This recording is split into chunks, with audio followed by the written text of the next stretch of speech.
தமிழுக்கும் அமுதென்று பேர், இன்ப தமிழ் எங்கள் உயிருக்கு நேர் என்று சொல்லக்கூடிய அளவிலே உணர்ச்சி பொங்க ஒரு கவிஞன் பாடுகிறான் என்றால், அப்பொழுது அந்த மண்ணில் அந்த மொழியில் இருப்பவர்களினுடைய உண்மையான தமிழ் பற்று அப்படித்தான் இருக்கிறதா என்று நாம் பார்த்தோமேயானால் அவ்வாறு இல்லாமல் இருக்கிறது. இது ஒரு முரண்பாடாக இருக்கிறது என்ற நிலைமையில் தான் இந்த தமிழினுடைய விடுதலை தேவை உணர்ந்து இந்த இயக்கம் ஆரம்பிக்கப்பட்டிருக்கிறது. தமிழ் விடுதலை முன்னர் அடிமையாக இருந்ததா என்றால் அது அடிமையாக இருந்தது. அதற்கு முன்னர் தமிழ் எப்படி இருந்தது என்றால், தமிழ் வளர்ந்து ஓங்கி இயற்கையினுடைய முதல் மொழியாகவும் மூத்த மொழியாகவும் செழிப்பாகவும் இருந்தது. உலகெங்கும் பார்த்தால் ஆன்மீகத்திற்கும் அறிவியலை செல்லுலாக இயக்கிய அந்த புலவர் பெருமக்களும் சித்தர்களும் வாழ்ந்த இந்த பூமியில், இந்த கோளில் அவர்கள் தமிழை எப்படி வளர்த்தார்கள் என்று பார்த்தால், அந்த திருமூலர் என்ற ஒருவர் இருக்கின்றார். சித்தர்களில் சுத்தமானவர், முதன்மையானவர். அவர் கூறிய பாட்டின்படி பார்த்தால், அதாவது நான் தமிழனாக பிறப்பதே பெருமை, அதற்கு மாதவம் செய்திருக்கிறேன், நீங்கள் எல்லாம் என்ன பிறவி எடுப்பீர்கள் என்று உணராமல் இருக்கின்றீர்கள், அதற்கு நீங்கள் தவம் காத்திருக்க வேண்டும், தமிழனாக பிறப்பதற்கு, தமிழை அறிவதற்கு என்ற அளவிலே அவர் ஒரு பாட்டை பாடியிருக்கிறார். பின்னை என்ன பிறவி இது என்கின்றீர், பின்னை நின்று என்ன பிறவி இது என்கின்றீர், முன்னை நன்றாக முயல்தவம் செய்கிறார், முன்னை நன்றாக முயல்தவம் செய்கிறார், என்னை நன்றாக இறைவன் படைத்தனன், என்னை நன்றாக இறைவன் படைத்தனன், தன்னை நன்றாக தமிழ் செய்வதற்கே, தன்னை நன்றாக தமிழ் செய்வதற்கே என்று அந்த திருமூலர் பாடுகிறார். 3000 பாடல்கள், ஒரு பாடல் ஒரு ஆண்டு வீதம் 3000 ஆண்டு வாழ்ந்ததாக அவருடைய வரலாறு. ஆனால் அப்படிப்பட்ட அந்த மூத்த முனி என்ன செய்கிறார்?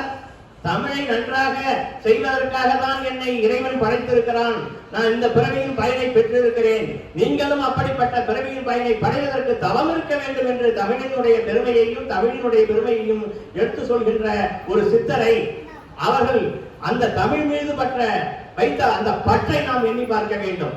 அப்படிப்பட்டவர்கள் இந்த தமிழ் மொழியை வளர்த்திருக்கிறார்கள். அந்த வழியிலே வாழையடி வாழையாக வந்த திருக்கூட்டத்தில் நானும் ஒருவன் என்று பலர் வந்திருக்கிறார்கள். அதில் திருவள்ளுவர் வந்திருக்கிறார், தாயுமானவர் வந்திருக்கிறார், ஒட்டக்கூத்தன் வந்திருக்கிறான், அடுத்ததாக திருவள்ளுவரும் வந்திருக்கிறார். அவர் திருவள்ளுவரின் கூற்றின்படியே தான் நாம் வாழ்வியலை வைத்துக் கொண்டிருக்கிறோம். அது என்ன கூற்று என்றால், வாடிய பயிரை கண்டபோதெல்லாம் வாடினேன் என்பது அந்த திருவள்ளுவரின் கூற்று. அதில் நாம் சில அனுபவங்களை பெற்ற பிறகு, நாம் அடிபட்ட பிறகு ஒருவர் ஒரு கூற்றை கூறினார். அது என்ன கூற்று என்றால், கலையால் பயிருக்கு கேடு என்றால் கலையை பிடுங்கு என்று அந்த அருட்கண்ணனார் ஆணையிட்டார். அதுபோல் இந்த தமிழினுடைய வாழ்வியலை நாம் வழிவகுத்துக் கொண்டிருக்கிறோம். சூழ்நிலைக்கு ஏற்ப நாம் அதை தகவமைத்துக் கொள்ள வேண்டும். இல்லை என்றால் நாம் மண்டியிட நேரும், சரணாகதி அடைய நேரும். இதைத்தான் நாம் கொள்ள வேண்டுமே தவிர, அந்த வழியிலே தான் தமிழ் விடுதலை இயக்கத்தை நாம் சென்று சேர்க்க வேண்டும்.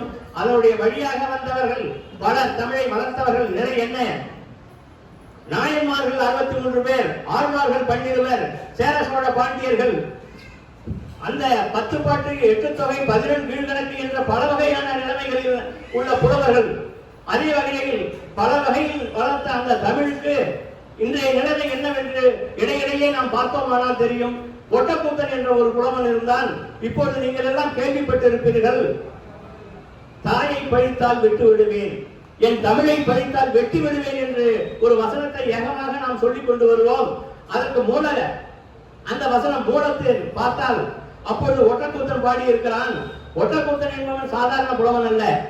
அவன் தன்னிடம் வாழ்ந்த 3 மன்னாதி மன்னர்களை எல்லாம் அப்படியே பாம்பாட்டி போல் சங்கு அந்த மகுடத்தை ஆட்டினால் அந்த பாம்பு ஆட வேண்டும். அதுபோல அந்த மன்னாதி மன்னர்களை ஆட்டுவிக்கக்கூடிய தன்மை கொண்டவன் ஒட்டக்கூத்தன், சாதாரண ஆள் கிடையாது. கம்பன் காசு வாங்கி கொண்டால் அந்த காசுக்கு விசுவாசமாக அந்த காசு கொடுத்தவரை பாடக்கூடிய தன்மை உள்ளவர் கம்பன். அவர் காலத்தில் வாழ்ந்தவர் தான் இந்த ஒட்டக்கூத்தர். இவர் அரசியல் தொழில்நுட்பம் தெரிந்தவர். 52 நாடுகளை ஆண்ட அந்த சோழ பேரரசினுடைய சூத்திரதாரி என்று சொல்லக்கூடிய உண்மையிலே சாணக்கியனை கண்டோமோ இல்லையோ ஒட்டக்கூத்தன் தான் உண்மையான சாணக்கியன் என்று உணர வேண்டும். அது நம்மவனாக இருக்கிறான் என்பதையும் அறிய வேண்டும். அவருடைய தனித்தன்மை என்னவென்றால் அவன் தமிழுக்கு பெரும் பாடுபட்டவன். அவனை நாம் மறந்துவிட்டோம். என்ன பாடுபட்டார் என்றால் அவர் தமிழுக்காக பாட வேண்டும் என்று ஒரு குலத்தார் கேட்க, நான் அப்படி நீங்கள் தமிழ் மீது அக்கறை வைத்திருக்கிறீர்கள் என்று நினைத்தால் உங்கள் தலையை வெட்டி கொடுங்கள், அதை நான் சிரசாசனம் செய்து அந்த சிரசாசனத்தில் அமர்ந்து கொண்டு நான் தமிழ் பாடுகிறேன் என்று சொன்னான். உடனடியாக அந்த மக்கள் தன்னுடைய சிரசையெல்லாம் வெட்டி கொடுத்தார்கள்.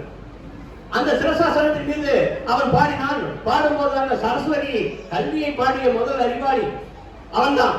கல்விக்காக சரஸ்வதியை காணாமல் ஆக்கி கொண்டிருந்தாலும் அந்த சரஸ்வதிக்காக ஒரு கோவிலையும் எழுப்பினான்.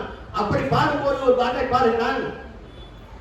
தலையை விலையாக தந்தவனே, தலையை விலையாக தமிழுக்கு தந்தவனே, எனக்கும் ஒட்டக்கூத்தன் என்று பெயர் தந்தவரே என்று அந்த பாட்டை பாடுகிறார். தமிழுக்கு தலையை விலையாக தந்தவரே அப்படி என்று பாடும்பொழுது தமிழினுடைய அருமையை அந்த காலத்தில் அவர்கள் எப்படி கண்டிருக்கிறார்கள் என்பதை நாம் உணர வேண்டும். அங்கு தொடங்கியதுதான் தமிழினுடைய பெருமை. தமிழுக்கு எந்த அளவுக்கு நாம் எதை இழக்க வேண்டும் என்பதை எல்லாம் அவர்கள் உணர்த்தி வைத்து சென்றிருக்கிறார்கள் என்பதை நாம் உணர வேண்டும்.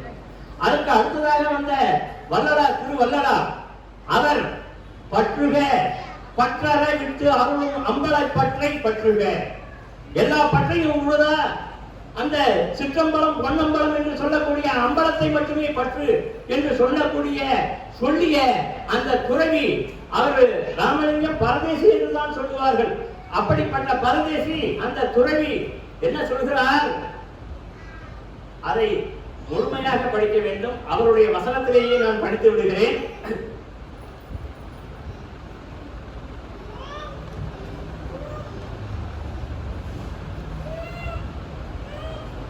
இடம்பத்தையும் நல்ல கவனமா கேளுங்க. அந்த காலத்துல சமஸ்கிருத மொழியுடைய ஆதிக்கம் இருந்தது. அதனால் அவர் அந்த வார்த்தைகளையும் கையாண்டால் தான் அந்த மக்களுக்கு தெரிஞ்சிடும். அதனால் அந்த நிலையில் அவர் அதை கையாண்டார். இதை விட்டால் என்ன செய்ய முடியும்? அவருடைய கருத்தை சென்று சேர்க்க முடியாது என்பதால் அவர் சமஸ்கிருத வார்த்தைகளையும் சிலவற்றை கையாண்டு இருக்கிறார். இடம்பத்தையும் ஆரவாரத்தையும் பிரயாசத்தையும் பெருமறைப்பையும் பொதுபோக்கையும் உண்டு பண்ணுகின்ற ஆரிய முதலிய பாஷைகளில் எனக்கு ஆசை செல்ல ஒட்டாது. ஆரியங்கிற பாஷை மீது எனக்கு ஆசை செல்ல ஒட்டாது. பெருமறைப்பு அதெல்லாம் ஒரு குழுப்புரின்னா, சமஸ்கிருதத்தை குழுப்புரி அது மாதிரிதான் அது ஆரம்பிச்சாங்க. அதுல எனக்கு ஆசை கிடையாது.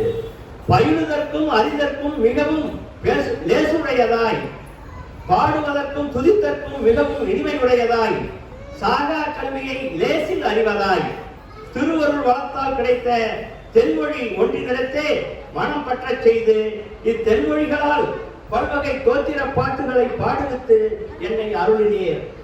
அவர் பாடு ஆண்டவன் கட்டளையிட்டிருக்கிறார் என்று சொல்கிறார். இந்த தென்மொழியிலேயே நீ என்னை பாடு என்று அப்படிப்பட்டு அவர் அதை பற்றை எல்லா பற்றையும் இருந்த பரதேசி அவருக்கு ஆண்டவன் விட்ட கட்டளையாக நினைக்கிறார். இந்த தென்மொழியான தமிழ் மொழியிலேயே நீ என்னை தோத்திர பாடல்களை எல்லாம் பாடு என்று சொன்னதாக சொல்லி இருக்கிறார் என்றால் அவர் மட்டும்தான் சொன்னார். எப்பொழுதும் சொல்லுவார், நான் சத்தியம் சொல்கின்றேன், பொய் புகழேன், புனைந்துரையேன் என்ற வார்த்தைகளை அவர் அடிக்கடி பாடியிருக்கிறார், அடிக்கடி சொல்லி இருக்கிறார். எத்தனை வார்த்தைகள் அந்த அருட்காவில் சொல்லி இருக்கிறார்.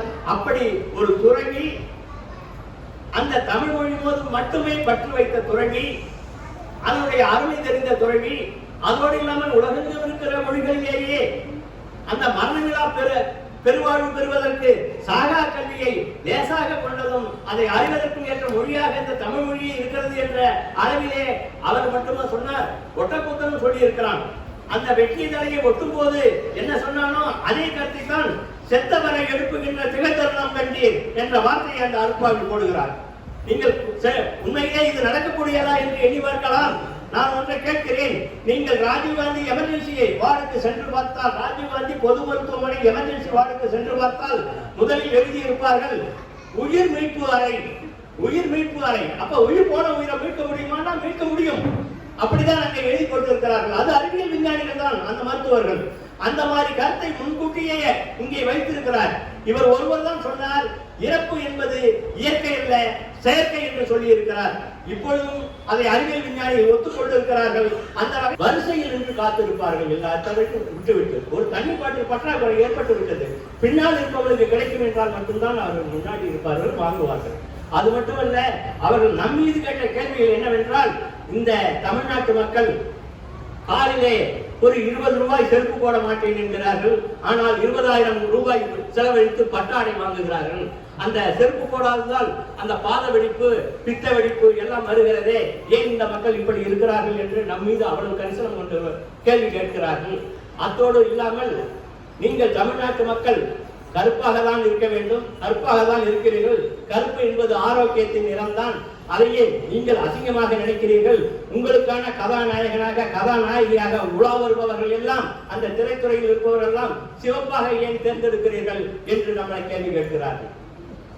இப்படிப்பட்ட நம்முடைய தாழ்வு மனப்பான்மை, நம்முடைய வெற்று மாயைகள், அந்த மோகங்கள் எல்லாவற்றுக்கும் அங்கே ஒரு விடை உண்டு. அது ஜப்பானியர்களை பார்த்துதான் நாம் பழகி கொள்ள வேண்டும். அவர்கள் ஒரு ஒப்பந்தம் போட்டால் அந்த சாதாரண துண்டு பேப்பர் எடுத்து வருவார்கள், பென்சிலில் எழுதுவார்கள், அதை கவனமாக கையாளுவார்கள், அதன்படியே நடப்பார்கள். வரக்கூடிய லாபத்தில் 30% திரும்ப அதே கொடுத்த கம்பெனிக்கு கொடுத்து விடுவார்கள். அந்த பென்சில் தானே எழுதுறோம் என்று எல்லாம் பார்க்க மாட்டார்கள், சொன்னபடி நடப்பார்கள். உலகெங்கும் இருக்கக்கூடிய அந்த வளைகுடா நாட்டில் இருக்கக்கூடிய நிறுவனங்கள் கூட, நமது வளைகுடா நாட்டில் இருக்கக்கூடிய நிறுவனங்கள் கூட ஒப்பந்தங்கள் போடும்போது, உலகத்தில் எங்கு அந்த பொருட்களை நீங்கள் பர்ச்சேஸ் கொள்முதல் செய்தாலும் கூட, ஆனால் ஆசிய கண்டத்தில் எங்குமே கொள்முதல் செய்யக்கூடாது என்ற ஒரு நிபந்தனையை போடுவார்கள். அந்த நிபந்தனையில் ஒன்றே ஒன்று விலக்கு இருக்கும், ஜப்பானில் மட்டும் வாங்கிக் கொள்ளலாம் ஆசியாவில்.